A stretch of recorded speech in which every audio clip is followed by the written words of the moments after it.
Урматтуу момун мусулмандар, урматтуу бир туугандар, урматтуу мекендештер, инсан өмүрү убакыттан турат.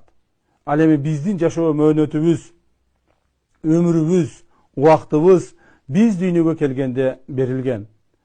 Биз аны күн сайын сарптап, жоготуп баратабыз.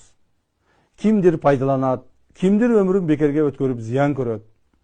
Бул жашоодо өмүрдү текке кетирип, пайдасыз, максатсыз, үмүтсүз калуудан Аллах сактасын.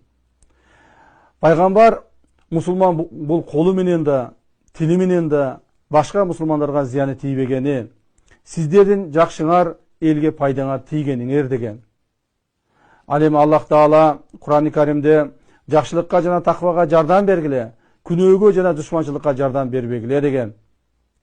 Олилардын бири ислам үммөтү бул дүйнөгө жакшылык уругун чачканы келген деп айткан. Биз үммөтпүз, биз элбиз.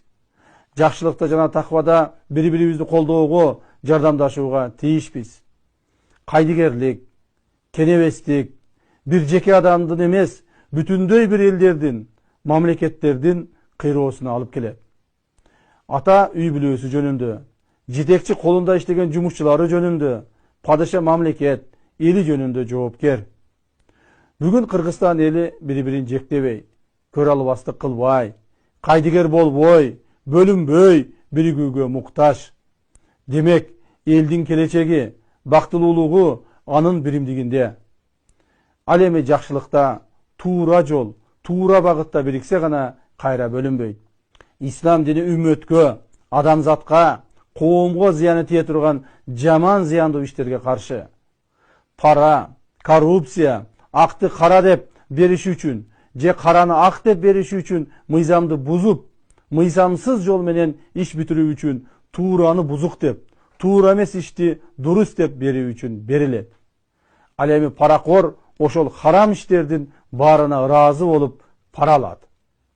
Анан бул иштин акыбетинде бүткүл эл чоң зыян көрөт. Бул канчалык көбөйүп, канчалык жогору кызматтагы адамдарда болсо, коомго ошончолук зыяны да чоң болот. Ошондуктан бул илдеттен коомубуз, бийлигибиз тез арылбаса, акыбети оор болот. Коррупциянын мындан да жаман көрүнүшү бар. Бул мамлекет кызматкеринин мамлекеттик мүлккө кол салуусу. Элдин мүлкүн, мамлекеттин байлыгын талаптануу да эң чоң күнөө иш. Коомдун өнүгүүсүн артка тарткан дагы бир көрүнүш бул аманатка кыянат.